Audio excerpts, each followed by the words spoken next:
हुनु परिहाल्यो नगएर हुन्छ। यस्तो दिउँसो दिनदाडे यसरी मारेर लगेका छन्, तिनीहरूलाई हुनु पर्दैन। हजुरहरू पत्रकारहरू पनि त्यो घरमा जानुहोस्, त्यो घरको मान्छेको भनाइ के छ सुन्नुहोस्। उहाँहरू त डराएर बस्नु भएको छ। डराउनु पाइन्छ, यसरी डराउनु पाइन्छ? यसरी दिउँसै मान्छेलाई मार्न पाउँछ? तपाईँहरूले यसमा के निर्णय लिनुभयो? तपाईँहरूको बोली सुन्नमा हामी खै यसरी मार्न पाउँछ मान्छेलाई? ज्यानको बदला ज्यान हुनुपर्छ। उनीहरू चुप्प लगाएर आफ्नो घरमा बसिरहेको समाज हो यो। यस्तो पनि गर्न पाउँछ? दिन दहाडे यस्तो गरेका छन् भनेपछि भोलि यहाँ को छ त? यो एरियामा सेफ को छ त? भोलि यस्तो हुँदैन भन्ने कसरी थाहा हुन्छ त? आज त उसलाई मारे भोलि त जो पनि पर्न सक्छ नि। यहाँ समाज हामी डराएर बस्ने हो? हामी डराउनु हुँदैन, हामी एकजुट हुनुपर्छ। एकजनाको उसको आमालाई कस्तो परिरहेको छ त्यो भित्र, लास कसरी पर्छ? आज 3 दिन भयो त्यो लास परेको। खै त त्यो घरको मान्छेलाई केही भएको? खै त मान्छे खै यो समाज हो? यो समाज हो? त्यहाँको मान्छे एकजना पनि आएको छैन यहाँ। यो सबै उनीहरूको मिलेमत हो, मिलेमत। यसलाई तपाईँहरूले हामी सबैजनाले न्याय दिनु पर्यो। न्याय भन्दा नि त्यसको आमालाई झिकाउनु पर्यो। उसको आमाले त दिनदाडी के भनेको छ अरे? पुलिस स्टेसनमा के भनेको छ?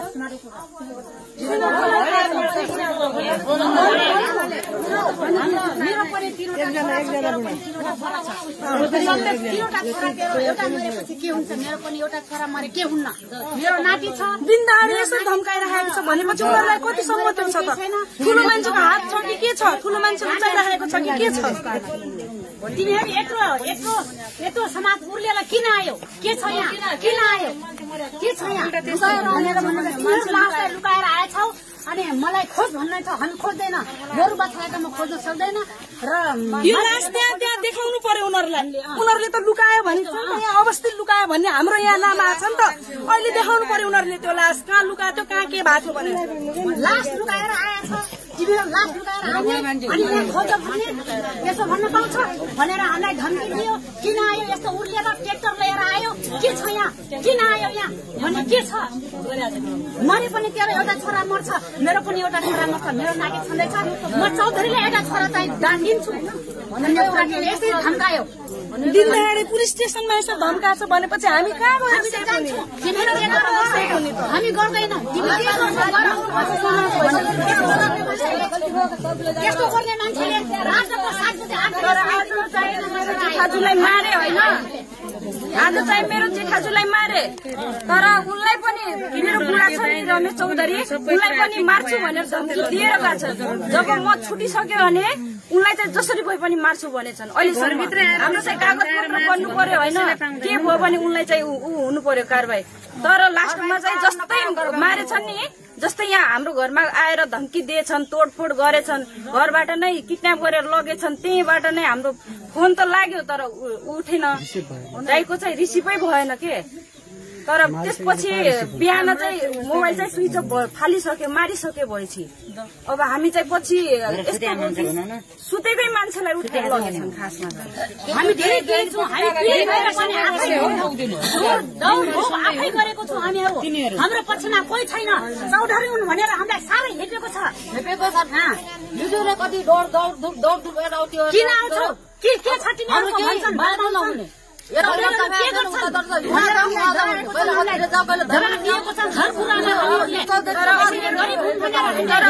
उसमा चाहिँ ठुलो बडा मान्छे गर्न दिइरहेको थिएन,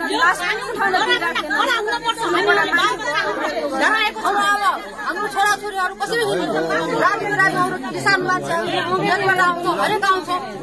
हामीलाई कोही मारिदिएपछि जिम्मेवारी को लिनु? जो गार्जेन उसलाई नै मारिसकेपछि अब हामी कसरी बाँच्ने? कसको सहायतामा बाँच्ने के? अब उसलाई पनि मारिदिएछन्। कडी से कडी सजाय हुनु पर्यो, कडा सजाय हुनुपर्छ। हाम्रो माग पूरा हुन्छ, त्यसपछि यो लास उच्च न्याय चाहिँ मिल्नु पर्यो। अरू दिँदै ल अब त्यो भित्रको दर्शकहरू, म अहिले गोदावरी नगरपालिकाको वडा नम्बर 10 खमौरामा आएको छु। यहाँ शेरबहादुर चौधरी जो 35 वर्षीय हुन् होइन, उहाँको अब आफन्तहरूले हत्या गर्यो भनेर भन्नुभएको छ।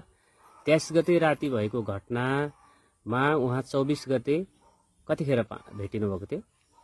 24 गते साँझको 6 बजे। साँझ 6 गते 6 बजे शेरबहादुरजीको मृत शरीर तपाईहरूले भेट्टाउनु भएको 23 गते राति चाहिँ के भएको थियो?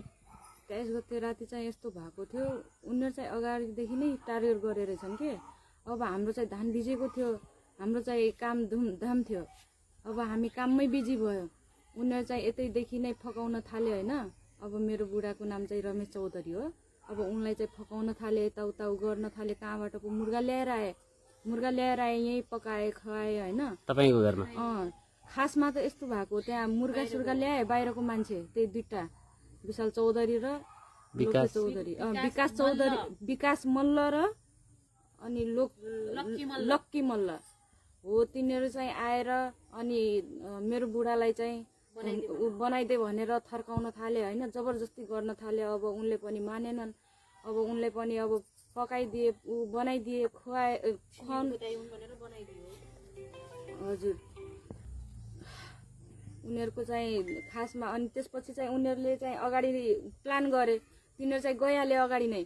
अब मुर्गा खाएर गए नै, यता खाएनन्, मासु लगेनन्।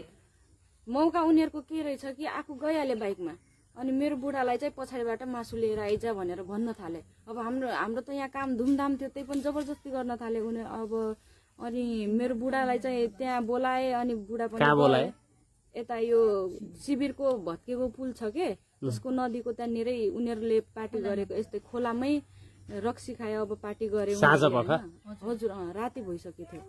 कति बजेको समय? समथिङ यस्तै 7:30 हो कि 7 यस्तै हिँडिहाल्नु भएको थियो। अनि उतै उनीहरूले पार्टी साटी यस्तै मनाए होइन, मनाए। अनि त्यसपछि चाहिँ अब यस्तो, अब यहाँ चाहिँ गाउँघरमा चाहिँ अब उनीहरूले मार्न सकेनन् होइन, किनभने चाहिँ उनीहरू अब सबै गाउँलेहरू आइहाल्छन् भनेर उनीहरूले चाहिँ यस्तो प्लान मिलाए कि त्यहाँबाट आइसकेपछि अनि मेरो बुढालाई यस्तो भने कि नयाँ लुगा लगाएर आइज, त्यहाँ गएर अब हामी अलि रमाउला, गरौँला। खाइसकेको थिएँ यता दोहोरी साँझ कहाँ भन्ने, त्यतै चाहिँ गए।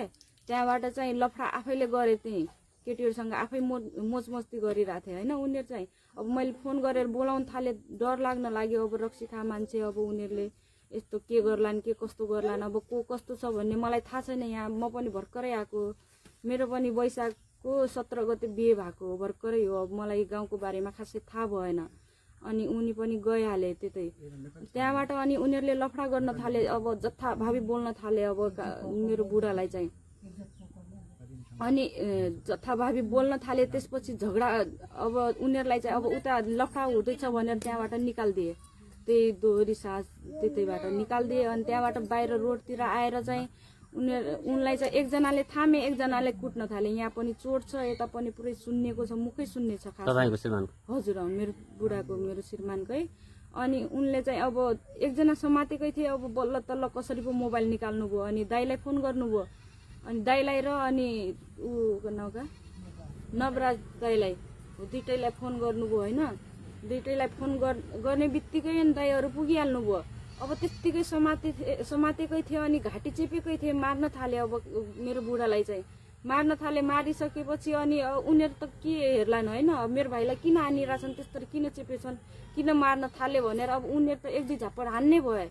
अनि हानिसकेपछि यहाँ आइहाल्यो होइन, यहाँ घरमा दाइले लिएर आइहाल्नु भयो, दाइ भाइ यहाँ आइहाल्नु भयो। अनि यहाँ सुतिराखेका थिए हामी होइन, अब सुतिराखे भएपछि यहाँ चाहिँ अब उनीहरू चाहिँ तुरन्तै 5 मिनटभित्र नै पुगिहाले एकैछिनमा। पछि घरमा तोडफोड गर्न थाले, धोका पनि टुटा छन्, जम्मै तोडफोड गर्न थाले, नाना थरी गाली गर्न थाले। कतिजना आथे? 2 जना चाहिँ यहाँ थिए। अब गुनगुन गरिरहेको थिए। लाइट चाहिँ अगाडि नै बिगारिसकेको थियो, दिउँसोतिर नै बिगारेर गइसकेको थियो। तपाईको घरमा उज्यालो थिएन?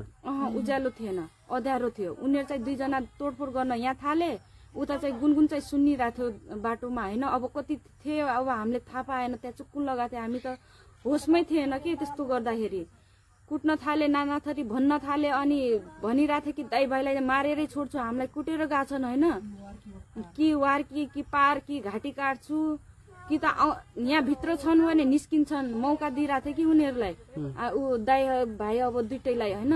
अनि उनीहरू चाहिँ कि वार कि पार गरिरहेको थियो, त्यहाँ गाडो भनेर बसिरहेको थिए। हामीले चाहिँ देख्दाखेरि चाहिँ 2 जना देखिरहेको थियो, त्यहाँ रोडतिर चाहिँ गुनगुन गरिरहेको थियो। अब हामीले देख्न पाएन, अँध्यारोमा लाइट बिगाडिसकेको थिए। त्यसपछि के हो भनेपछि अति नै गर्न थाले होइन।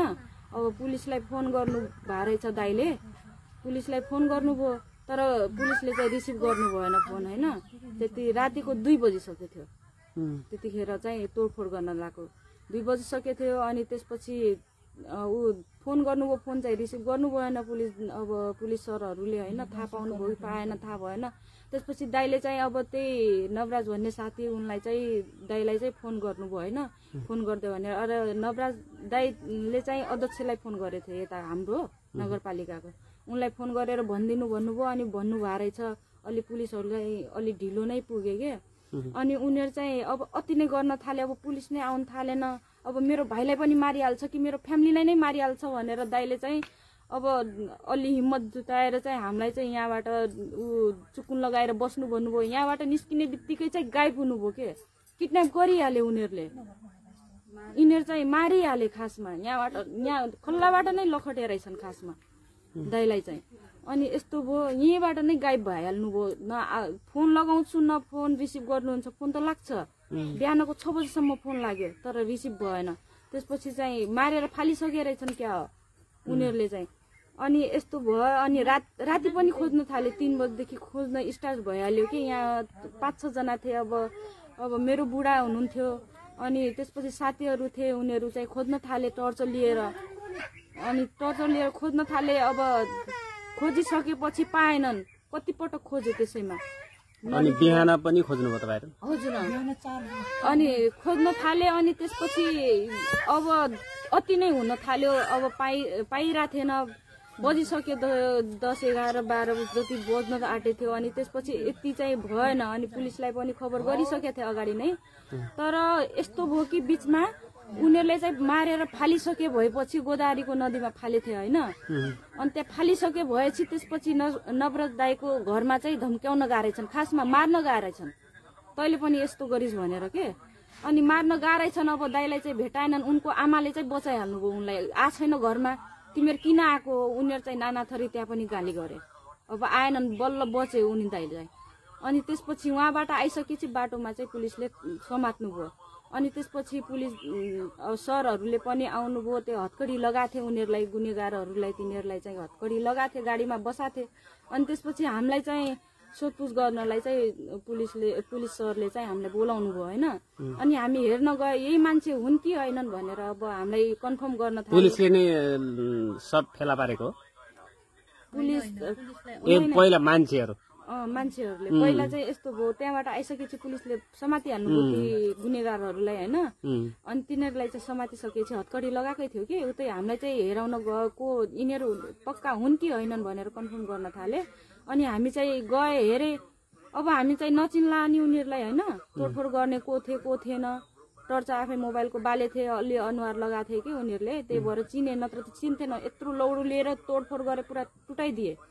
अनि त्यसपछि हामी देखाइसकेपछि पुलिस दाइले चाहिँ सरहरूले चाहिँ लगिहाल्नुभयो उनलाई।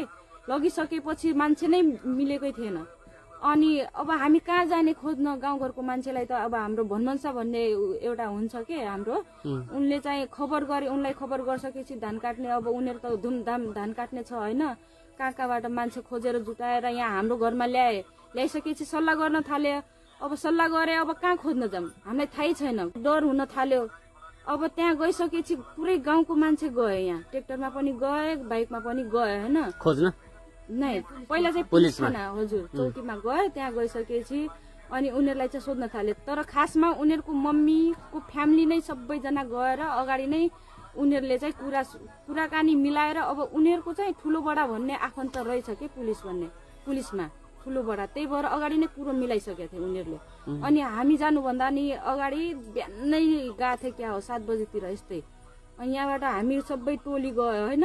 गाउँको मान्छे गए, ट्रेक्टरमा गए, बाइकमा गए। त्यहाँ पुगिसकेपछि हामीलाई लुका छन् भनेर चोर बाजी दिए, किडन्याप गरेछौ भनेर आरोप लगाए। 2टालाई, एउटा गुड्डु अङ्कललाई, एउटा नवराज दाईलाई। तिनीहरूलाई पनि अब तिमीहरू नै छौ भन्ने गुनेगार, तिमीहरू नै सँगै हुन्छौ, सङ्गत हुन्छौ होइन, लुका छौ भनेर किडन्याप गरे छौ रे, लुका छौ भन्न थाले। अब उन दाईले भन्न थाले कि मेरो